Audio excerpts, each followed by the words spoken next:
आदाब नाजरीन, आप सभी का इस्तकबाल है मुल्क की बात में। मैं हूं आपके साथ दिशा सागर। खबरें शुरू करने से पहले एक नजर सुर्खियों पर। गजा को लेकर ट्रंप फिर पेश करेगा खुराफाती प्लान। अरबों के साथ मिलकर गजा में तैनात करेगा बाहरी फौज। सऊदी के ग्रैंड मुफ्ती का हुआ इंतकाल, 82 बरस की उम्र में ली आखिरी सांस। अलीगढ़ में इमाम की हुई पिटाई, इमाम ने लगाए संगीन इल्जाम, लाठी डंडों से पीटा और लगवाए जय श्री राम के नारे। मुसलमानों के खिलाफ एक और प्रोपेगेंडा फिल्म, उदयपुर फाइल्स के बाद संभल फाइल्स बनाने का ऐलान। इलाहाबाद हाईकोर्ट से यूपी हुकूमत को झटका, मदरसों की तहकीक पर दिया बड़ा फैसला। 23 महीने बाद जेल से बाहर आए आजम खान, जेल से बाहर आते ही बेटों के साथ हुए रामपुर रवाना। आजम खान की रिहाई पर बोले अखिलेश यादव, कहा खुशी का दिन है, हुकूमत आई तो सारे मुकदमे खत्म करेंगे। बीजेपी क्यों नहीं चुन पा रही पार्टी सदर, अपोजिशन इत्तेहाद इंडिया ने उठाए सवाल। दिल्ली में लाउडस्पीकर बजाने की बड़ी टाइमिंग, सीएम रेखा गुप्ता ने किया नई टाइमिंग का ऐलान। कोलकाता में भारी बारिश से बाढ़, 5 की मौत, सड़कों पर 3 फीट तक पानी, मेट्रो भी मुतासिर। ट्रंप के H1B वीजा फीस बढ़ने की वजह आई सामने, कांग्रेस MP शशि थरूर ने बताई हैरान कुन वजह। वजीर तिजारत पीयूष गोयल की न्यूयॉर्क में अहम मुलाकात, यूएस ट्रेड नुमाइंदे जेमिसन ग्रीर से तिजारती मुआहदे पर बातचीत। डोनाल्ड ट्रंप H1B वीजा में दे सकते हैं छूट, H1B वीजा कानूनों में हो सकता है बदलाव। नाजरीन, हमें ऐसा खदशा है कि सच्ची खबरें दिखाने में हमें जल्द ही चुनौतियों का सामना करना पड़ सकता है और हमारे YouTube चैनल तहजीब टीवी को टर्मिनेट भी किया जा सकता है। इसीलिए आपसे गुजारिश है कि हमारे नए चैनल, जिसका नाम है तहजीब टीवी ऑफिशियल, आप उसे अभी सब्सक्राइब कर लें, ताकि अगर हमारा ओरिजिनल चैनल तहजीब टीवी किसी भी वक्त टर्मिनेट हो जाए तो आप आसानी से हमारे बैकअप चैनल से जुड़ सकें। हमारे नए चैनल तहजीब टीवी ऑफिशियल का लिंक डिस्क्रिप्शन में दिया गया है। शुक्रिया। फिलिस्तीन को आजाद देश का दर्जा देने का सिलसिला जैसे ही शुरू हुआ, अमेरिका ने इस मुद्दे के खिलाफ एक बड़ी शातिराना चाल चल दी। इजराइल और अमेरिका को ये बिल्कुल भी हजम नहीं हो रहा है कि पूरी दुनिया के देश उनके खिलाफ कैसे उतर आए। अब अमेरिकी सदर Trump United Nations general assembly के बाद अरब देशों के साथ गजा के लिए एक ठोस प्लान पर बातचीत करना चाहता है। इस प्लान के मुताबिक गजा की देखरेख के लिए बाहरी देशों की फौज को तैनात किया जाएगा। अब ऐसे में सवाल ये उठता है कि जब पूरी दुनिया के कई बड़े देश फिलिस्तीन को एक आजाद और खुद मुख्तार देश का दर्जा दे चुके हैं, तो फिर वहां फिलिस्तीनियों की हुकूमत और उन्हीं की फौज तैनात करने के बजाय दूसरे देश की फौज क्यों तैनात की जा रही है? मतलब साफ है कि ट्रंप और नेतन्याहू अरबों के साथ मिलकर फिलिस्तीन के मुद्दे को दबाना चाहते हैं और गजा से फिलिस्तीनियों को बेदखल करना चाहते हैं। ये बड़ी हैरानकुन बात है कि डोनाल्ड ट्रंप, जो गजा सीजफायर के लिए जारी बातचीत से बहुत पहले ही किनारा कर चुका था, उसे फिलिस्तीन की आजादी के ऐलान के बाद से गजा सीजफायर में फिर से दिलचस्पी पैदा होने लगी है। ये सब सिर्फ एक दिखावा और ढकोसला है कि वो गजा फिलिस्तीन की बेहतरी चाहता है। अगर ऐसा होता तो अब तक उसके कहने पर इजराइल ने जंग रोक दी होती। अब दुनिया भर की तवज्जो फिलिस्तीन की आजादी से हटाने के लिए ट्रंप फिर शांति दूत बनने की कोशिश कर रहा है। इसीलिए उसने अरब इस्लामी देशों के लीडरान से एक मीटिंग प्लान की है। दरअसल फिलिस्तीनी देश को दर्जा देने के लिए United Nations general assembly summit शुरू हो गया है, जिसमें फ्रांस समेत कई दीगर मुल्कों ने इस प्रोग्राम के दौरान फिलिस्तीनी देश को तस्लीम कर लिया है। समिट में 6 मुल्कों ने फिलिस्तीन को देश का दर्जा दिया है, जिसमें अंडोरा, बेल्जियम, फ्रांस, लग्जमबर्ग, माल्टा और मोनाको शामिल हैं। वहीं सऊदी अरब के फॉरेन मिनिस्टर प्रिंस फैसल बिन फरहान ने फिलिस्तीन को देश का दर्जा देने वाले मुल्कों का शुक्रिया अदा किया। इस दौरान स्पेन, जो पहले ही फिलिस्तीन को देश का दर्जा दे चुका है, उसने गजा में जारी कत्लेआम पर बड़ा बयान दिया है। स्पेन के PM पेड्रो सांचेज ने चेतावनी दी कि 2 स्टेट सॉल्यूशन तब तक पूरा नहीं हो सकता जब तक कि उन 2 रियासतों में से एक में जारी कत्लेआम रुक न जाए। कुल मिलाकर न्यूयॉर्क में शुरू हुए यूनाइटेड नेशंस जनरल असेंबली के 80वें सेशन में कई बड़े मुल्कों ने इजराइल को आड़े हाथों लेते हुए फिलिस्तीन की आजादी का ऐलान किया। वहीं खास बात यह है कि इस ऐलान से जितना इजराइल बौखलाया है, उतना ही अमेरिका भी, क्योंकि दोनों देश एक ही सोच पर चलते हुए फिलिस्तीन और पूरे गजा पर कब्जा करना चाहते हैं। इसलिए दोनों देशों को फिलिस्तीन की आजादी का ऐलान रास नहीं आ रहा है। गजा सीजफायर मुद्दे पर लंबे वक्त से खामोश बैठे अमेरिका को अब एक बार फिर गजा सीजफायर मामले में दिलचस्पी पैदा होना शुरू हो गया है। अल जजीरा के मुताबिक डोनाल्ड ट्रंप आज अरब और मुस्लिम लीडरान के सामने एक प्लान पेश करेगा और गजा पर इजराइल की जंग को खत्म करने पर गुफ्तगू करेगा। ट्रंप न्यूयॉर्क में यूनाइटेड नेशंस जनरल असेंबली के दौरान सऊदी अरब, कतर, UAE, मिस्र, जॉर्डन, तुर्की, इंडोनेशिया और पाकिस्तान के लीडरान के साथ मीटिंग करेगा। ट्रंप इस बात पर बहस करेंगे कि इजरायली फौज गजा से किस तरह निकल सकती है, किस तरह दूसरे देशों के लीडर अमनो अमान कायम रखने के लिए गजा में फौज भेजें और किस तरह गजा में तब्दीली का काम शुरू हो। नाम न बताने की शर्त पर इजरायली और अरब जराए ने इजराइल के चैनल 12 और अमेरिका के एक्सियोस को बताया कि इस प्लान में हमास का कोई किरदार नहीं है। अमेरिका और इजराइल का मुतालबा है कि हमास को डिसआर्म किया जाए और उसका खात्मा कर दिया जाए। इस खबर से ये साफ जाहिर होता है कि ट्रंप अरब इस्लामी देशों को इकट्ठा करके ये जाहिर करना चाहता है कि उसे गजा में अमन की ज्यादा परवाह है, जबकि पूरी दुनिया ने देख लिया कि गजा में आज जो कुछ हो रहा है उसमें इजराइल अमेरिका का सीधा सीधा हाथ है। और इन दोनों ही देशों ने कसम खाई है कि जब तक गजा से हमास और फिलिस्तीनियों को भगा नहीं देते तब तक जंग जारी रहेगी। सवाल लाजमी है कि जब फिलिस्तीन को पूरी दुनिया आजाद मुल्क के रूप में देखना चाहती है तो फिर वहाँ फिलिस्तीनी हुकूमत और फिलिस्तीनी फौज के कयाम करने के बजाय बाहरी देशों की फौज को क्यों तैनात करने की बात की जा रही है। इसका सीधा सा जवाब यही है कि अमेरिका इजराइल गजा से हमास को खत्म करने के नाम पर तमाम फिलिस्तीनी आबादी को खत्म कर देना चाहते हैं, ताकि ग्रेटर इजराइल का मंसूबा पूरा हो सके और दुनिया को दिखाया जा सके कि फिलिस्तीन में इस्लामी देशों की फौज तैनात है, वहां फिलिस्तीनी आबादी महफूज है, जबकि अंदर खाने तो खिचड़ी कुछ और ही पक रही होगी, यानी कि यहूदी बस्तियों को कायम किया जा रहा होगा। अब देखना यह है कि ट्रंप के साथ अरब इस्लामी देशों की मीटिंग का क्या नतीजा निकल के सामने आता है। सऊदी अरब के ग्रैंड मुफ्ती शेख अब्दुल अजीज अल शेख का आज इंतकाल हो गया है। 82 साल की उम्र में उन्होंने आखिरी सांस ली। सऊदी अरब के ग्रैंड मुफ्ती और सीनियर स्कॉलर्स के चीफ शेख अब्दुल अजीज बिन अब्दुल्ला बिन मोहम्मद अल शेख का आज इंतकाल हो गया। 23 सितंबर को उन्होंने आखिरी सांस ली। वो 82 साल के थे। रॉयल कोर्ट ने सऊदी प्रेस एजेंसी के जरिए इस खबर की तस्दीक की है। रॉयल कोर्ट ने बयान जारी करते हुए कहा कि उनका इंतकाल हो गया है। बयान में बताया गया कि उन्होंने स्कॉलरली रिसर्च एंड इफ्ता और मुस्लिम वर्ल्ड लीग की सर्वोच्च काउंसिल की सरबराही की। असर की नमाज के बाद रियाद की इमाम तुर्की बिन अब्दुल्ला मस्जिद में उनकी जनाजे की नमाज अदा की जाएगी। सऊदी अरब के शाह सलमान बिन अब्दुल अजीज ने ये हिदायत दी है कि मक्का की ग्रैंड मस्जिद, मदीना की पैगंबर की मस्जिद और मुल्क भर की तमाम मस्जिदों में असर की नमाज के बाद उनके लिए जनाजे की नमाज अदा की जाए। उत्तर प्रदेश के अलीगढ़ जिले के लोढ़ा ब्लॉक के बुलकघरी गांव में एक मकामी इमाम पर हमला हुआ। इल्जाम है कि इमाम मुस्तकीम को कुछ लोगों ने उस वक्त बेरहमी से पीटा जब उन्होंने जय श्री राम कहने से इनकार कर दिया। उत्तर प्रदेश के अलीगढ़ जिले के लोढ़ा ब्लॉक में बुलकघरी गांव में एक इमाम पर तशद्दुद का वाकया पेश आया। इल्जाम है कि इमाम मुस्तकीम को कुछ अफराद ने उस वक्त लाठी डंडों से बुरी तरह पीटा जब उन्होंने जय श्री राम का नारा लगाने से इनकार कर दिया। हालांकि पुलिस ने इस मामले में किसी मजहबी तनाजा होने की तस्दीक नहीं की है। मुस्तकीम के मुताबिक वो साइकिल से घर लौट रहे थे और उनकी दाढ़ी और टोपी से उनकी मजहबी शनाख्त साफ नजर आ रही थी।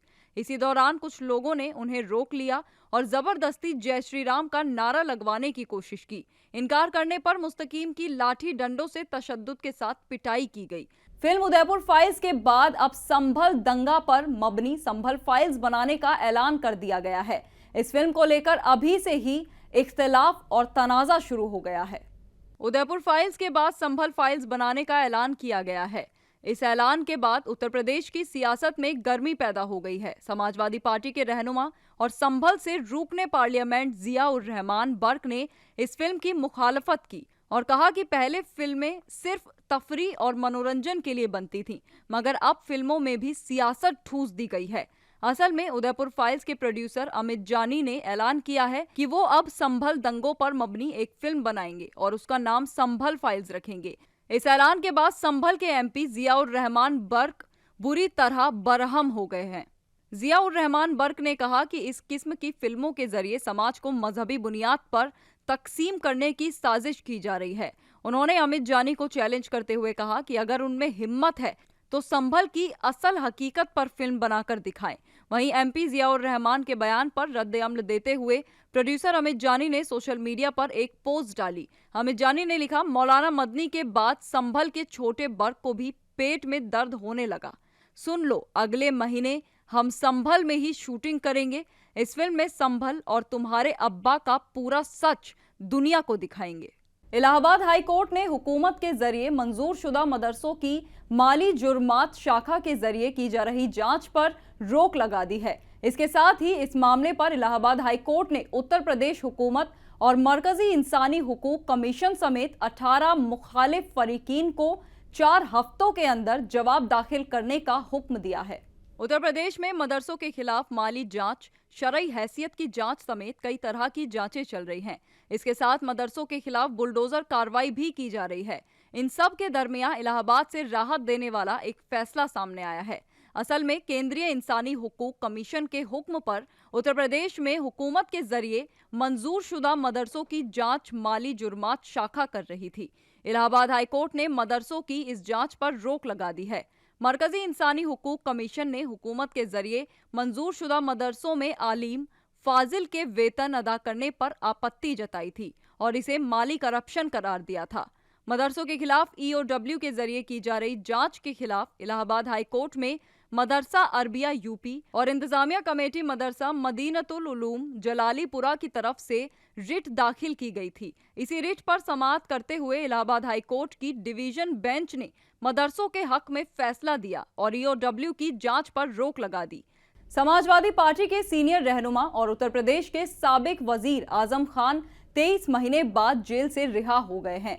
सफेद कुर्ता पायजामा, काली जैकेट और आंखों पर काला ऐनक लगाए आजम खान सीतापुर जेल से बाहर आए तो गाड़ी में बैठकर बेटों के साथ रामपुर रवाना हो गए।